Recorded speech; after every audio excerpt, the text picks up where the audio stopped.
Bonjour à tous et bienvenue, nous sommes le jeudi 5 avril, il est 8h30 et c'est l'heure de Bonjour CAC 40 et DAX 30. Je vous invite tout d'abord à consulter les avertissements liés au risque et j'en profite pour vous saluer. Bonjour Bernadette, Marc, Michel et Olivier. Alors si vous avez des questions, bien sûr, n'hésitez pas à me les poser au cours de cette analyse live. On va démarrer tout d'abord avec les nouvelles économiques attendues pour aujourd'hui et on va voir qu'on a des données en provenance donc des Britanniques à 10h30 avec l'indice des services PMI Market. À 11 heures, une demi-heure plus tard, on retrouvera les ventes au détail de la zone euro. Ensuite, ce sera au cours de l'après-midi, les données en provenance du Canada avec la balance commerciale à 14h30 et les États-Unis 14h30 toujours pour aussi la balance commerciale et on finit la journée tout simplement à 19h du côté US avec le discours de Bostic pour la Fed. Donc voici des données à surveiller bien sûr cet après-midi 14h30 pour le Canada, dollar canadien, dollar américain aussi à 14h30. Donc USD-CAD qui risque de bouger pas mal et ce matin on peut surveiller bien sûr la livre sterling et l'indice américain principalement, notamment avec à 11 heures aussi le DAX peut-être pour des données européennes. On va maintenant passer bien sûr au support et résistance de la journée. On démarre avec les indices européens qui ont une certaine remontée. On va le voir sur le CAC 40 par exemple. Donc CAC 40 CFD support aux 5200, 5160 et 5125. Des résistances donc qui remontent aux 5250, 5300 et 5355. Du côté du DAX 30 CFD, on va retrouver ici le support actuel des 12 100, 12 000 et 11 925, tandis que les résistances et obstacles à la hausse sont situés à partir des 12 220, 12 345 et ici 12 485. Du côté des marchés américains, Dow Jones 30 CFD, le premier support est présent aux 24 100, 23 850 et 23 600, tandis que les résistances démarrent à partir des niveaux de structure des 24 500, 24 865 et 25 150. Pour le Nasdaq 100 CFD, on obtient des soutiens actuellement sur les 6 600, 6500 et 6390, tandis que du côté des résistances, on va le voir, c'est des niveaux clés, les 6700, 6800, 6900. Pour les matières premières, on va regarder le gold CFD avec l'or pour un support actuellement présent au 1325, 1320, 1315, des résistances à partir des 1330, 1335 et 1340. Du côté du pétrole, le WTI CFD obtient actuellement des supports sur les 63,25, 62,50 et 61,50, tandis que les résistances démarrent à partir du niveau clé des 64, poursuivi par les 64,80 et on finit sur les 65,25. Sur le marché Forex, on obtient des supports pour la paire euro-USD-CFD à partir des niveaux de structure des 1,2260, 1,2210, 1,2160, des résistances à partir du niveau clé des 1,23, 1,2330 et 1,2380. Pour la livre sterling, le GBP-USD-CFD, le premier support est présent actuellement au 1,3985, suivi des 1,39 et des 1,38, ici des niveaux clés de structure. On retrouve des résistances et obstacles à la hausse à partir des 1,4065, 1,4130 et 1,4220. On passera aussi à la crypto-monnaie du jour. Ici, ce sera le Litecoin, le LTC USD-CFD pour un premier support dans la zone des 110-100. On est suivi ensuite pour des soutiens sur les 80, les 65 et des résistances obstacles à la hausse à partir des 132, 160 et 185. On passe bien sûr à l'analyse graphique MT5 tout de suite. On se retrouve sur la plateforme de trading Admiral Markets MetaTrader 5. On voit ici le mini terminal à droite et ici le graphique CAC 40 H4. Donc qui passe au-dessus des moyennes mobiles exponentielles, ici 50 notamment, qui commence à même passer au-dessus de cette oblique moyen long terme, le tout au-dessus du niveau clé des 5125. Donc belle remontée pour l'instant sur le CAC, on va voir ça en détail. Graphique H4 que, comme vous l'avez vu, qui est plutôt haussier sur le mini terminal. On va le voir ici aussi, graphique M30, donc aussi tendance haussière, momentum et force positive. Les scénarios d'hier, donc on a déclenché le scénario vendeur en direction ici des 5100. On s'est retourné pile sur ce niveau quasiment des 5100. On a refranchi les 5125.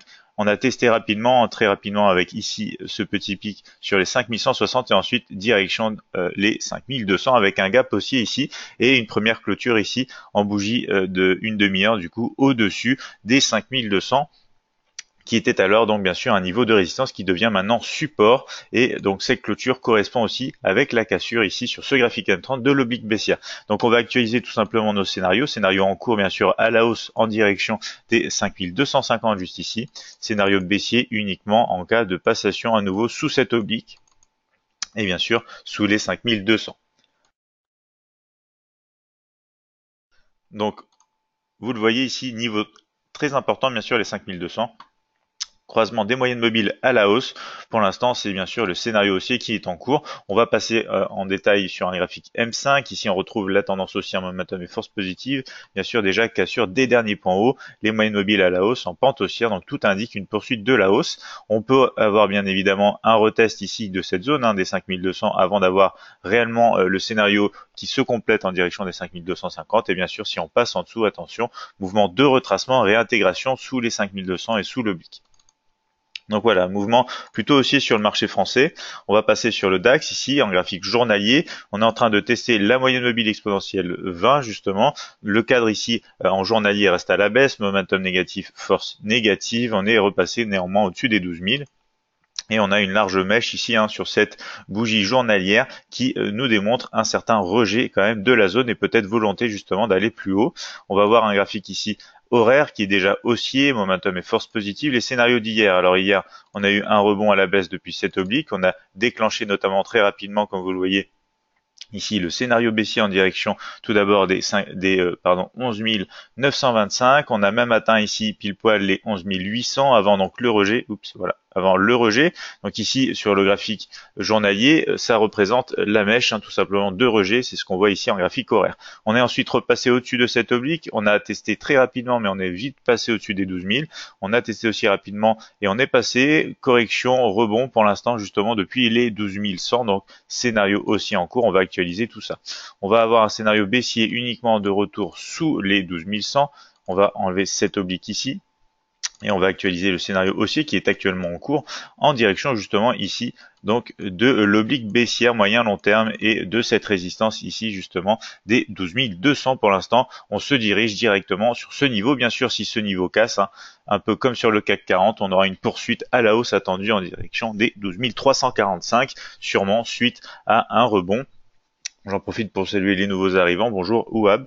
Et on va voir donc justement plus de détails. On est sur un graphique horaire déjà aussi ici. M15, voici ce qu'on a. Graphique en tendance haussière, momentum et force positive. On retrouve des niveaux intermédiaires de structure. On se rapproche d'ailleurs très bientôt des 12 175. On a cassé les derniers points hauts suite au rebond et au mouvement correctif sur les 12 100. Donc pour l'instant, c'est le scénario haussier qui est favorisé. Bien sûr, faites attention néanmoins ici, contrairement au CAC, faites attention à l'oblique baissière moyen long terme et notamment à la résistance des 12 200. On verra ça bien sûr au cours de notre séance cet après-midi avec notre séance de trading en direct. On passe maintenant sur le Dow Jones 30, graphique journalier. On teste aussi la moyenne mobile exponentielle ici en bleu, donc c'est la période 20. On a des rejets aussi ici avec la large mèche qui s'est constituée sur la bougie journalière. La tendance de fond reste quant à elle toujours baissière. On est sous les 24 500. Les moyennes mobiles sont toujours à la baisse et on est toujours sous cette oblique moyen long terme. Et on retrouve donc un momentum, une force négative. Graphique horaire, on va voir ici les scénarios d'hier. Donc scénario baissier déclenché très rapidement pour avoir au final donc la mèche de rejet qu'on a vu sur la graphique journalier qui représente ici donc cet espace en fait et ces bougies, ces transactions. On a eu donc un test rapide ici des 23 600. On a même été un petit peu plus bas ici, testé les derniers points bas exactement sur les 23 400. Et ensuite, on a déclenché le scénario aussi en direction des 24 100. Donc ici, on va actualiser les scénarios. Pour l'instant, ce qu'on va avoir, c'est des négociations autour du niveau intermédiaire des 24 360. Donc si on repasse sous ce niveau, on peut avoir un mouvement correctif en direction d'une zone de structure avec les 24 100. Et si on rebondit sur ce niveau, on peut atteindre très rapidement ici les 24 500. Donc après, si on casse les 24 500, on peut se diriger sur le niveau intermédiaire des 24 680. Et ici, on retrouve aussi l'oblique. Donc, faut faire attention. On verra ça, bien sûr, cet après-midi ensemble. Mais ici, ce graphique horaire est aussi momentum et force positive. Sur le Nasdaq 100 journalier, c'est pareil, mouvement de retracement, donc suite à un rejet des zones inférieures. La tendance de fond reste quant à elle à la baisse, momentum et force négative. On voit bien que on se dirige pour un nouveau retest normalement des 6700 zones de résistance majeure. Donc ici, on voit les scénarios d'hier, cassure de l'oblique sous les 6390. On n'a pas réussi à atteindre ici le niveau suivant avec les 6250. On a eu un rejet légèrement plus bas que les points bas ici précédents et ensuite on a déclenché le scénario aussi de retour au-dessus des 6390. On va actualiser les scénarios. On est maintenant passé au-dessus tout simplement des 6600. Donc poursuite attendue en direction des 6700 pour un nouveau retest de cette résistance. Bien sûr, si on passe ici sous ce niveau, on pourrait avoir un mouvement correctif dans le nuage des moyennes mobiles avant peut-être de poursuivre à la hausse. Mais en tout cas, on a de fortes chances maintenant d'aller chercher les 6700 ici sur le Nasdaq 100. Sur le Gold CFD, pour les matières premières, graphique journalier, on est en train d'aller rechercher un test à nouveau du support des 1325. Ici, la tendance journalière est toujours sur le mini terminal, néanmoins haussière, momentum positif et force négative, tandis qu'ici, on a pas mal d'incertitudes. Les moyennes mobiles commencent à être plates à nouveau et on a ici un rejet sur cette mèche journalière. On va voir ça en détail, bien sûr, sur un graphique horaire. Le graphique horaire, donc on voit ici les scénarios d'hier, cassure de l'oblique, cassure notamment des 1335 pour un mouvement très rapide, déjà sur les 1340, puis ensuite ici sur les 1345, rejet ensuite assez important. Et maintenant, on poursuit à la baisse en direction des 1325. Donc déjà, une première chose, si je rallonge tout simplement cet oblique, on va voir ce qui se passe. On va pouvoir peut-être ajuster aussi, mais vous le voyez, on a eu un test ici justement des 1330, léger test avant de casser. Donc maintenant, on a réintégré sous cet oblique et on est bien sous les 1330, donc véritablement poursuite en direction des 1325 attendus. On va actualiser le scénario donc qui est déjà en cours ici, bien sûr. Si on a des confirmations sous le niveau des 1325, niveau clé, attention, bien sûr, on pourrait poursuivre en direction des 1320. Scénario haussier uniquement en cas donc de rebond, soit de ce niveau, soit de passation à l'heure actuelle ici de la résistance des 1330 pour le Gold CFD. Sur le pétrole WTI CFD, on retrouve pour l'instant ici donc des rejets dans le nuage des moyennes mobiles ici avec cette mèche de rejet entre la moyenne mobile exponentielle 20 et la moyenne mobile exponentielle 50. On est quand même encore sous les 64. La tendance de fond reste intacte. On a toujours ici un scénario comme ceci, avec voilà un retracement, sommet ici plus haut que le sommet précédent. On attend potentiellement sur le price action une poursuite au-dessus des 64. La tendance sur le mini terminal est toujours aussi un momentum positif, force négative. Sur le graphique horaire ici, on observe donc aussi une oblique, que si on prolonge tout simplement cette oblique, on va avoir comme ceci le test ici de côté extérieur. Pour l'instant, ça rejette le prix. On va très certainement se retrouver proche des 63,25 à nouveau. Et notamment, on va voir si ces moyennes mobiles se croisent à la hausse ou restent baissières pour confirmer un mouvement baissier ou au contraire nous aider à aller rechercher les 64 dans le cadre de la tendance de fond. Le scénario d'hier, c'était donc soit au-dessus des 63,25, soit en dessous bien sûr comme ceci. On a eu le scénario baissier déclenché, formation d'un double bas ici avant un rejet au-dessus des 63,25. Maintenant, on va voir si on a ce type de retracement ou au contraire comme ceci, une poursuite à la baisse. Donc on va actualiser, toujours baissier sous les 63,25, toujours haussier au-dessus de ce niveau en attente d'un mouvement de retracement comme ceci pour potentiellement aller chercher les 64 en accord avec cette oblique peut-être à ce moment précis. En tout cas, un graphique horaire qui est déjà aussi momentum et force positive sur le mini terminal. On passe maintenant au marché Forex, avec notamment donc la paire Euro-USD CFD en graphique journalier. On est en train de confirmer la cassure ici de la borne basse du triangle d'indécision sous la moyenne mobile exponentielle 50. Le mini terminal nous indique aussi la baisse, momentum et force négative, le tout sous les niveaux, sous le niveau majeur de résistance des 1,2380. Donc on va passer en graphique horaire pour voir un peu plus de détails. On a les scénarios d'hier, donc c'est plutôt le scénario haussier en direction des 1,23 donc qui s'est appliqué au cours de la journée. On va garder ce type de scénario, sachant qu'ici c'est potentiellement une zone de range entre les derniers points, enfin entre ce niveau justement de support et ce niveau ici de résistance. Donc si on casse la partie basse, bien évidemment, on pourrait avoir un scénario comme ceci plutôt baissier en direction des 1,2210 dans le cadre de la tendance de fond et surtout dans le cadre de la cassure du triangle d'indécision journalier. Rebond possible si on joue et qu'on continue à faire tout simplement un marché en range ici sur l'euro dollar, mais pour l'instant on va peut-être avoir, vous le voyez déjà ici, des tests et possiblement des cassures sous le niveau des 1,2260 qui entraînerait donc une baisse favorable en direction des 1,2210 sur l'euro dollar CFD ici. On passe à la livre sterling qui est légèrement sous les 1,4065 qui redevient donc une zone ici de résistance. La tendance de fond reste intacte à la hausse, momentum et force positive. Vous le voyez ici, un sommet par exemple plus haut que les sommets précédents. On rebondit pour l'instant depuis la moyenne mobile exponentielle 20 qu'on va peut-être aller rechercher une énième fois. On va voir un graphique horaire ici, voilà, avec un canal aussi, comme vous le voyez ici à l'heure actuelle. On a des tests sur la partie haute, on a des tests sur la partie basse. Donc ici, on s'est arrêté directement sur les 1,4095. Ici, on a formé quasiment voilà un double sommet. On va peut-être ici casser la borne basse. Il faut faire attention bien sûr au test des derniers points bas. Mais si on regarde en graphique M30, on a des zones aussi Donc ici, cette zone des 1,40,95 sur lesquels on s'est retourné. Ici, avec les derniers points bas, on a les 1,40,20 à faire attention, bien évidemment. Donc on va actualiser nos scénarios. On voit un graphique ici qui est pour l'instant quand même haussier sur une mini terminale et avec un momentum négatif et une force positive. Donc ici, ce qu'on pourrait avoir, c'est tout simplement un rebond depuis la partie basse, mais on attendrait confirmation au-dessus des 1,40,65, bien sûr, en direction ici, voilà, des 1,40,95. Et si on a une cassure, donc voilà, sous le niveau donc de la partie basse du canal haussier, on pourrait avoir quelque chose comme ceci. Et attention bien sûr au niveau intermédiaire dont on a vu les niveaux il y a de cela quelques secondes. Donc voici pour la livre sterling. Pour cette séance, on va passer à la crypto-monnaie du jour. Il s'agit ici du Litecoin LTC USD CFD. On est sous le niveau des 132 qu'on a testé très récemment. On va retrouver justement les détails sur un graphique H4 et horaire. Mais la tendance de fond, bien sûr, reste inchangée. À la baisse, moyenne mobile en pente baissière et en configuration baissière, tandis que le momentum est négatif et la force est positive.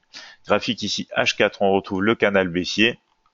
Donc ici, on n'a toujours pas encore atteint la partie haute, mais on a atteint ici donc la résistance, laquelle qui nous a fait réagir à la baisse. On a ici un rejet de la résistance comme ceci pour aller tester pour l'instant les derniers points bas. On s'approche ici de la zone justement des 110. Donc ici, en fait, on voit bien qu'on a les 110 et les 100 qui représentent une zone de support assez importante sur le Litecoin. Pour l'instant, ça maintient la progression à la baisse. On a ici la formation d'un double bas et pour l'instant, ici, on a une correction qui vient un petit peu sous la partie justement haute ici du double bas. Donc, soit on rebondit comme ceci à la baisse, on va tester les 110, voire même descendre encore dans le canal sur les 100, soit ici, on va rebondir, aller tester une fois de plus les 132 et si on casse les 132, toujours le scénario ici de haussier en cas de cassure et bien sûr mouvement au-dessus du canal haussier, enfin du canal baissier pardon, mouvement haussier. Donc ici voilà, on va rester dans un mouvement qui est en train de s'accomplir plutôt à la baisse avec un scénario baissier en direction des 110 et des 100,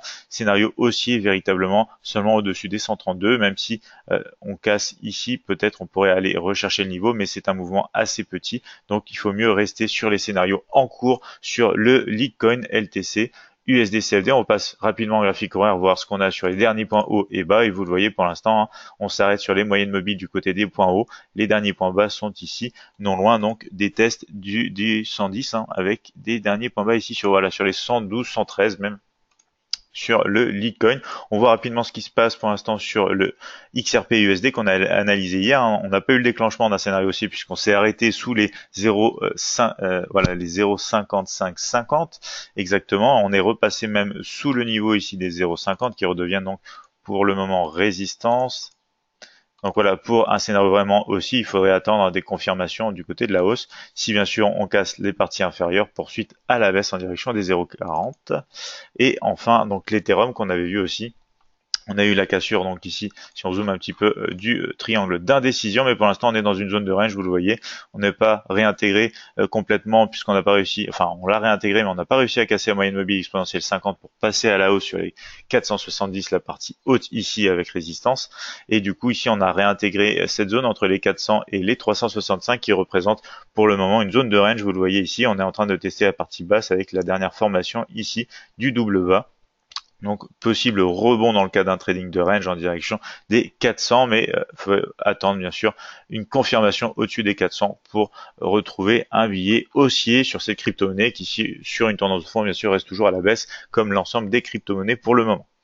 Donc voici pour cette analyse matinale. Je vois qu'on n'a pas de questions dans le chat. Bernadette qui me dit merci, bonne journée et bon trade. Merci à vous Bernadette. Donc, je vous souhaite à tous bien sûr de passer une excellente journée, de bons trades. On se retrouve cet après-midi pour une séance de trading en direct à partir de 15h20. Et je vous invite bien sûr à vous abonner si ce n'est pas déjà fait à la chaîne YouTube pour retrouver les épisodes précédents et futurs de nos analyses et des tutoriels de trading gratuits. Plus d'informations sur notre site admiralmarkets.fr. Olivier qui me dit merci, bonne journée. Wab qui me dit merci pour cette analyse, bonne journée et bon trade. Merci à vous. Merci aussi à Marc. Bonne matinée et à cet après-midi qui me dit Marc. On se retrouve donc cet après-midi. Passez tous une excellente journée d'ici là et de bons trades.